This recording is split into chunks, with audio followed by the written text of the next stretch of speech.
Hey, what's up? Andrew Kramer here, videocopilot.net, and welcome to another very exciting tutorial. And I actually mean it this time. All those other times, yeah, well this time, I'm not messing around. So what we're gonna be doing is using a new preset called 3D Falloff. And what it allows us to do is put layers in 3D space and have them fade away in the distance. So in this example, we have a red background. So our layers in the background are sort of faded away red, and as we approach the background layers, they become clear. So if we keep an eye on this area, and as we back out, it fades off into the distance. Now, in After Effects, there's not really any good way to do that, except maybe keyframing the layers. But if you do it that way, you're gonna have to keyframe, lots of layers. In this case, there's over 50 layers that represented by this animation, and that would be kind of a lot of work. So the preset automatically calculates the distance from the layer to the camera. So more specifically, I've created a chart here. So here's the camera, and I know what you're thinking. That's a pretty detailed camera. It's got like a battery, a side compartment, a lens. I mean, we don't mess around. Here's the idea. The visible area is when layers are perfectly clear to the camera. Now, at this point, this red line, that's when the images begin to fall off. And then here is where they end fall off. So between here and here is when the images begin to fade away into the background. And what's great about the preset is that you control where it starts and where it ends. So pull out of there. And in real life, I'll show you an example of that. Here we have these blue hills. This comes courtesy of Windows XP. And you can see the foreground kind of dark, and you can see it fades off into the back. And that's the idea. And you probably noticed this in video games and other kind of things like that. But there's tons of practical uses for it when you're creating cool compositions. So I made another example here inspired by X-Men, and we'll take a look at that.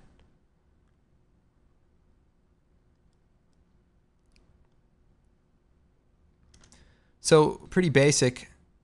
These fade in and fade out, and they all do that without any keyframes on the layers. It's all built in to the Falloff preset, and it's all dynamic too. So if I just move my camera around here and change the angle or do whatever, you can see the layers react accordingly. So if you want to change your animation, that's okay because the layers will automatically update. Now before we begin, what you want to do is download the project for this tutorial. Inside of there is going to be the preset you need to install.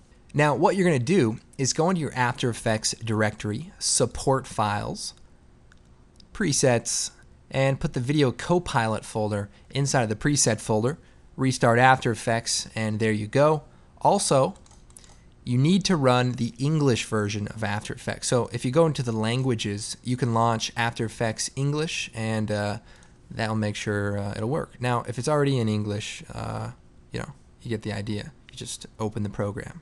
I can show you that, but okay, let's go and get started. I'm going to create a new composition, and we'll use the widescreen square pixel comp. We'll make it 24 frames per second and 400 frames long. Choose OK. And what I'm going to do is come into my footage, and I've created this plant object. I don't really know what this is, but we're going to use it. So first thing we'll do is pre-compose it. So layer, pre-compose, and we're going to leave all attributes in the comp. Now I'm going to go ahead and open that comp. I'm going to Alt double click, and so now we have that file. And what I want to do is go ahead and add a curves adjustment, and we just want to darken it a bit, and maybe add a tint effect to desaturate it.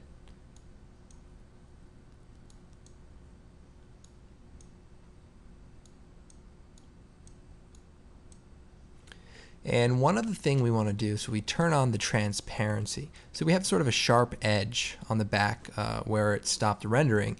So we'll just take the pen tool up here, zoom in, And we just want to fake the edge and kind of give it a more of a random edge so that you can't tell where it ends, you know, in the comp once it's with a whole bunch of other layers. So I'm just sort of randomly cutting this up.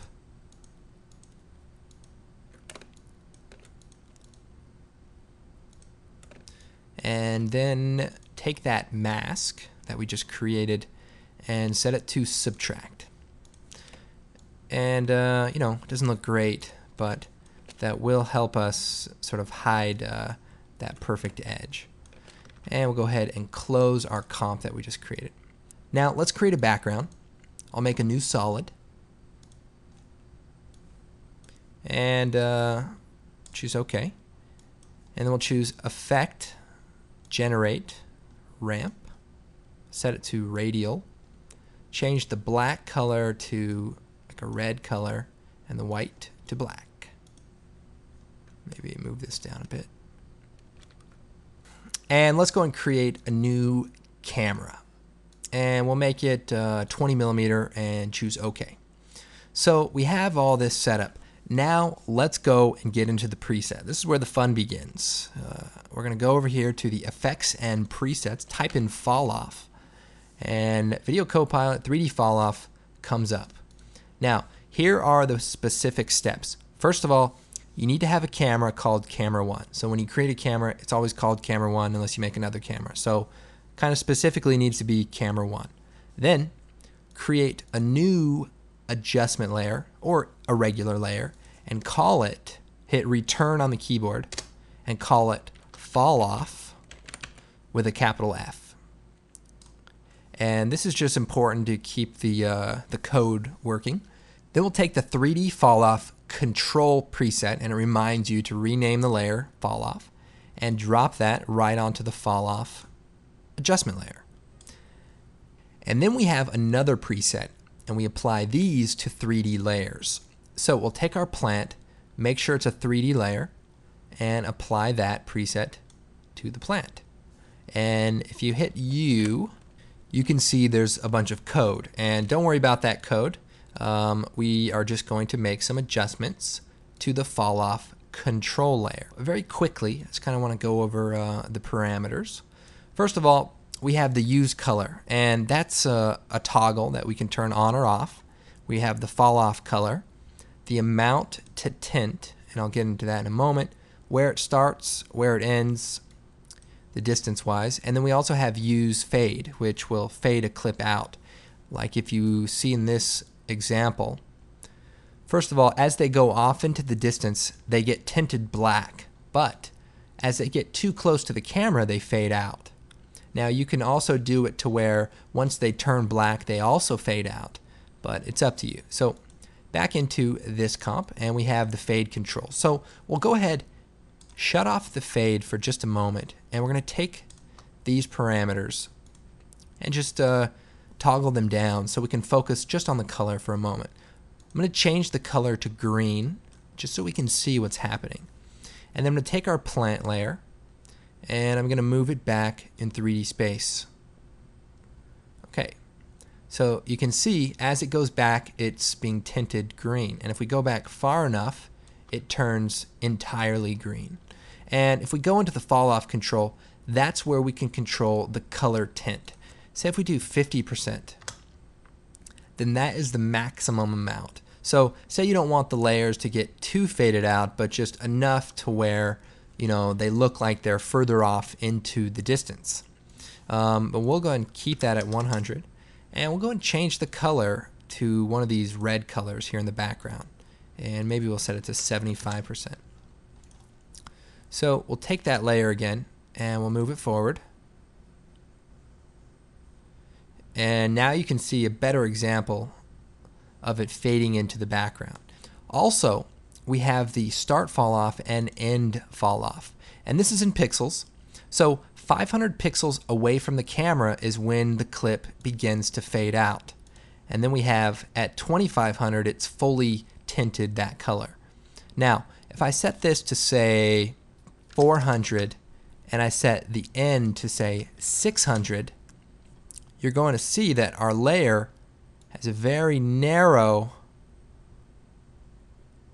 time that it stays in. So right here, it's clear, and then if we just back it up just a little bit, it's gone.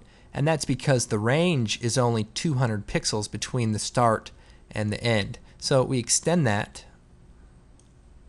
and we can get a more natural looking fade out as the layer goes off into the distance. Now, that's the basic idea. Now, as far as the fade, works pretty much the same way. We'll go ahead and disable the color for just a moment. And we'll take the fade, turn it on, and again, it works pretty similarly. It just fades out into the background. Now, the reason you don't always want to use the fade is because, say we duplicate this and we make a copy of it.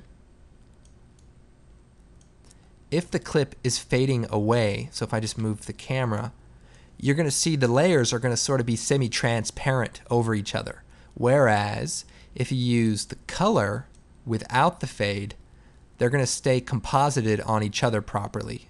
And in most cases, that's what you want. But okay, back to it.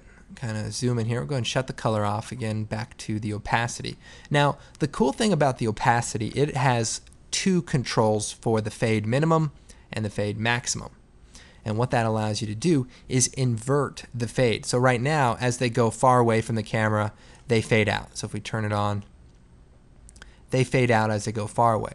But if you invert these numbers, so if you change this to 100 and this to 0, what's going to happen is as they get close to the camera, they're going to fade out.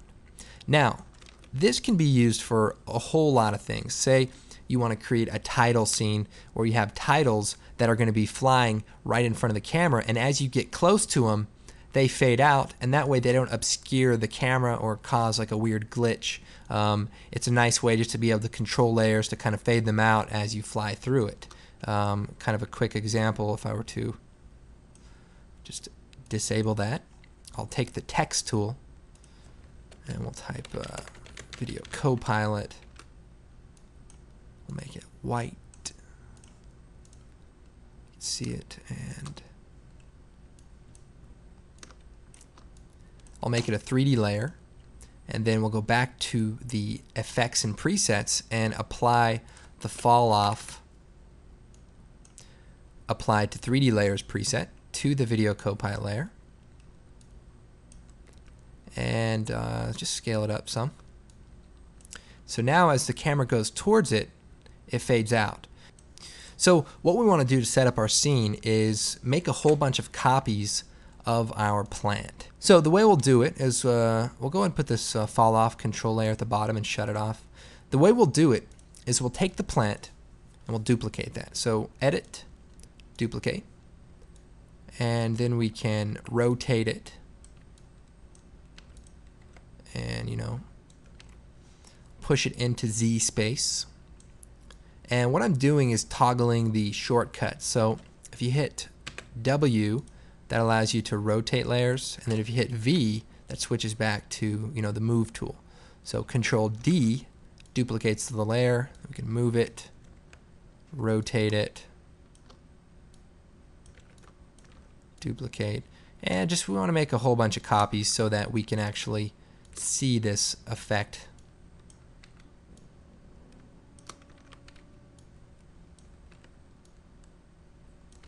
And by rotating it, we can kind of give it a little bit more of a random look. And once we make a few, we can hold down Shift, select them all, and again, edit, duplicate. And then using these controls up here, these are sort of like the local axis, global axis. So like local axis, it kind of is relative to the layer. And then if you do global axis, you can see it's relative to the view you're looking at. And that way I can just move them all back.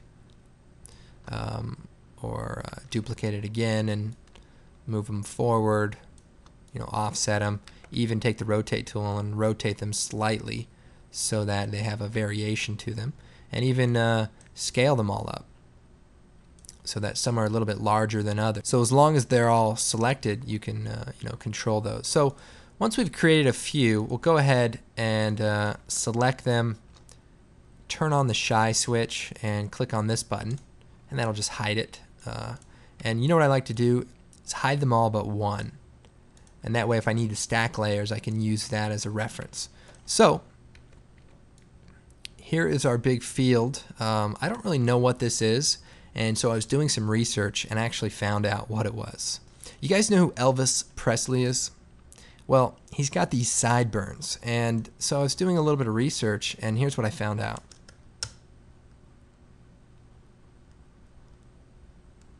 Shocking, isn't it? You know, who really would have known? You found it first here on videocopilot.net. Okay, back to it. Okay, so again, I'm just going to duplicate a couple more of these and fill the space on the side here, and maybe just rotate this one. And by the way, if you hold down Shift while you rotate, it will conform to, you know, like every 15 or 5 degrees or something, so it's easy to flip it perfectly. Now, going to the Falloff controls. We're going to go ahead and turn on Use Color, and we can see they sort of fade off a bit. And remember, if you use a weird color, something that stands out, it's easier to see where the Falloff starts and where it ends. So we'll turn up the tint amount to 90, and we'll set the start Falloff to 500 and the end Falloff to maybe 2500. And taking the camera tools here, I'm going to kind of just back away. And if I take the orbit camera tool, I'm just going to kind of go above everything. And then I can sort of push my camera through the layers and see how they interact. And this layer looks like it's getting in the way, so I'll just move it out of the way.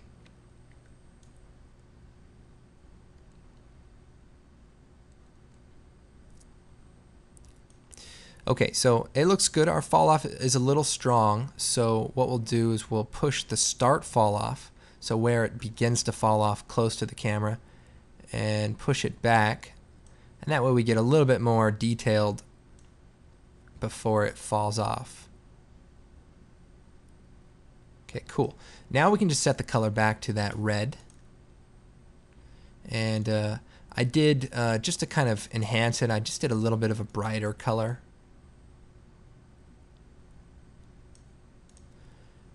And that way it kind of differentiates from the background.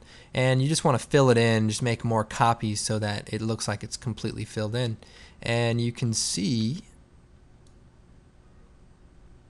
we've created a pretty dynamic scene that automatically updates with 3D Falloff. And you can imagine all the different possibilities. And I'll go ahead and turn on the depth of field for the camera. So we'll go down to the camera controls, turn it on, and turn up the aperture and the blur amount, blur level. And using this in combination with the Falloff will create, you know, an even more direct effect for looking at you know, different parts of the image.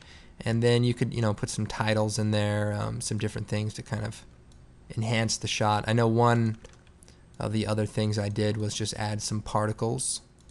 And the way I did that was just, let's see, simulation, CC particle world, set it to off, and in the physics, so we're kind of flying around right now, and so what you want to do is turn the velocity down to 0.1, 0.05, and the gravity to 0.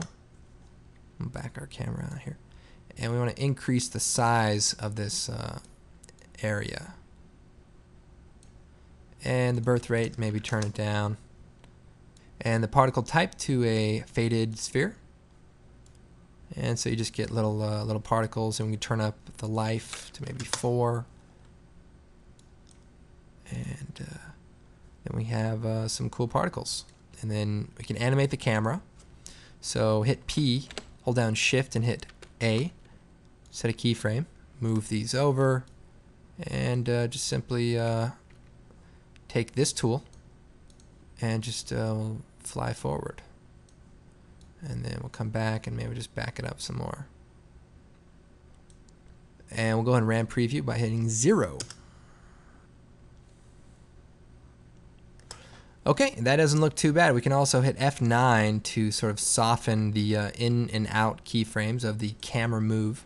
And one thing I will point out is that I like to animate my camera with a null object, but a null object doesn't transfer its position to the camera's position. And since the expression is based on where the camera is, your falloff won't quite work correctly. So you do need to animate the camera, or if you're good enough at expressions, you can sort of link them together. But that's kind of the basic concept. And maybe real quick, let me just kind of reiterate this design and kind of show you how that was set up. So what I did was take the X-Men layers and just drop them onto a comp, and I just chose these characters because they were the easiest to cut out and use. So we'll make them 3D. We'll make a new background solid. Black's fine. And we'll choose Effect, Generate Ramp. And we'll change it to Radial. We'll make the middle color like blue, dark blue, and black. And we'll put that into the background. And for our 3D layers, hit P, and we're going to offset them by about 400 pixels. So we'll set the second one to -400, -800, and -1200. And we'll create a new camera. That's fine. And we'll take the Z tool and we'll just back it up.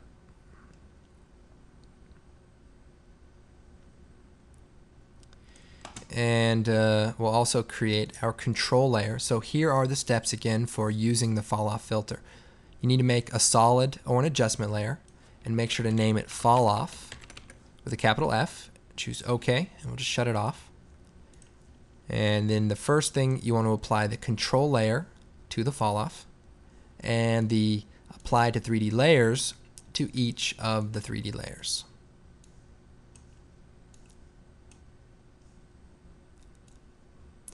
And right away, you can see the layers already begin to kind of fall off. Now, I'll go into the controls, we'll uncheck fade, set the background color to black.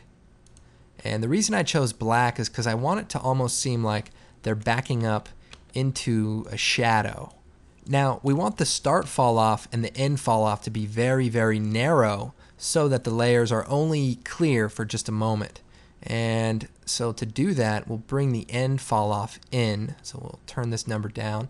And you can see we're losing the ones in the background. And maybe turn the start fall off up to about right there. So there's only a few hundred pixels in between. And as we push through, the other layers sort of turn on. Now, they're going to hit the camera if we try to go right through them, which is fine. You can just, move the layer over or something like that. But we'll go and use the opacity. So we'll turn on the use fade. And you can see right now, see what's happening is they're fading away as they go. And that's good, except we want them to fade as they get close to the camera. So again, we'll take the minimum and the maximum and we'll invert it. We'll change it to 100 and to 0. And so now you can see it fades as it gets close to the camera, although it fades a little too quickly. So we'll set these values to maybe turn this one down a bit. So that way it starts, and this is the near start, and then the close end. So if we kind of animate the camera here, P, A, animate these two, and we just push through to the end. Maybe even past him. What do you think about that, Professor Xavier? Make it so. I will. Thank you very much. All right, so never mind about that. I love Patrick's, dude. He's a good guy. He's got a really cool voice. So just to test, as I go through here, we want to make sure the layers fade out, and it looks like they fade out rather well. So back to the Falloff control layer, and the start and end can be adjusted as you work. So right here, say we want him to be completely faded out. Well, just adjust these until you get that result. And, there you go. And then, again, just you can turn on the depth of field here to give it even a more dramatic effect. But all in all, a pretty powerful preset. And, there's other things you can use it for. It doesn't just have to be motion graphics. Say you want to create a scene with a bunch of army guys in the desert or something, and as they get far away into the sandstorm, they could sort of fade away. Or, the abominable snowman. If there's a big blizzard of snow, he could, be traveling away just before you can get your camera out and take pictures of him. It's not like they will believe you anyway, even if you took photos. You could take video. You could bring him home and no one would believe you. And why would they? I mean, the abominable snowman? You got to be kidding me. All right. Well, with a little work, you can create some pretty interesting comps. We've made quite a scene here. That's what my parents told me. Andrew, you're making a scene. Well, I hope you guys enjoyed this tutorial, and the preset is available on the website, so go and download it. Well, I hope you guys enjoyed this tutorial. Of course, you can download the preset from videocopilot.net. And while you're at it, please check out our new product, Pro Scores. It's our cinematic music design toolkit, and it includes layered music tracks, orchestral kind of epic music, along with tons of great musical sound effects and elements that you can mix into your own music or create some very cool tracks. So check out the promo and check out the audio demo. It also comes with some very cool tutorials. In fact, there's a tutorial on there for automatically distributing layers in 3D space and being able to control it almost like a particle system. So instead of having to do it one by one, we go into some cool expressions to automate that. So not a bad deal there. Anyway, I'm Andrew Kramer, and I'm glad to be back in the After Effects tutorial business. And, we'll see you guys next time. Now, if all else fails, you can make 2 orbs.